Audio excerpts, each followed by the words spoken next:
Parents, come close. This video is for you. There are three things you have to observe in the life of your child if you are really serious about helping your child become somebody in future. Now, I am not saying that you are not serious because I know obviously you are taking care of the child, paying school fees, giving the child all the best you can.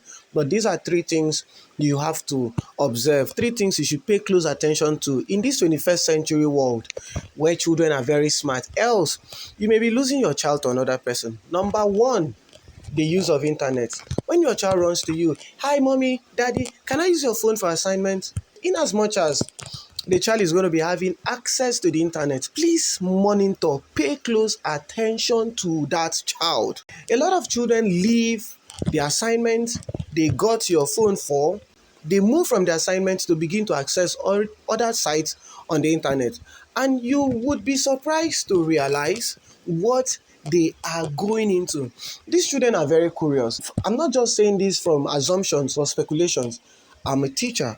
I have seen and handled numerous cases where children acquired or learned laid back habits, destructive habits from the internet, got information they were not supposed to, information that are too big for them to handle, information that raises their curiosity into wanting to explore or do some experiments that ended up destroying or putting them on the path of self-destruction. So you have to be very, very careful. Do not give your child that liberty, especially when this child is still under 10 or this child is between 1 to 15 or even 1 to 16. Do not give your child that liberty to have unsupervised access to the internet.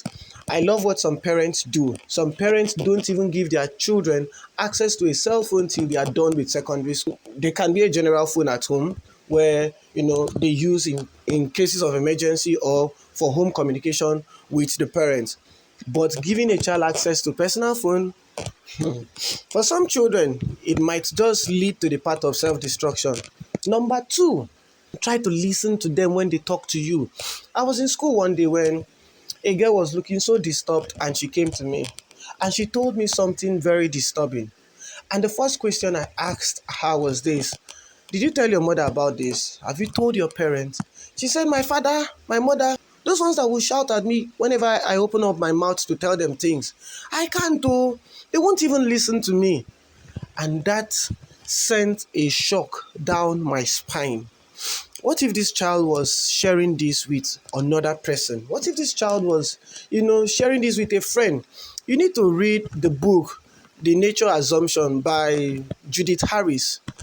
You would get to understand that children get more influence, especially when it comes to negative stuff, by their peers than parents. So while you may be at home putting all the effort and good work in raising your child to become a morally responsible and emotionally balanced person, someone in school might just be altering your good work, or a friend somewhere in church might just be destroying your good work.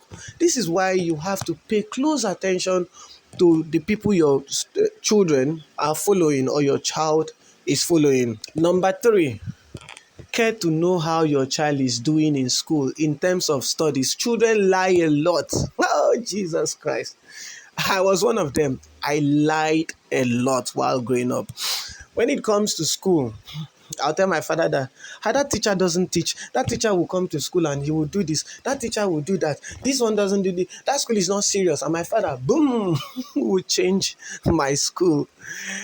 That is how I ended up attending. It's shameful to say I attended 7 secondary schools before I graduated from secondary school.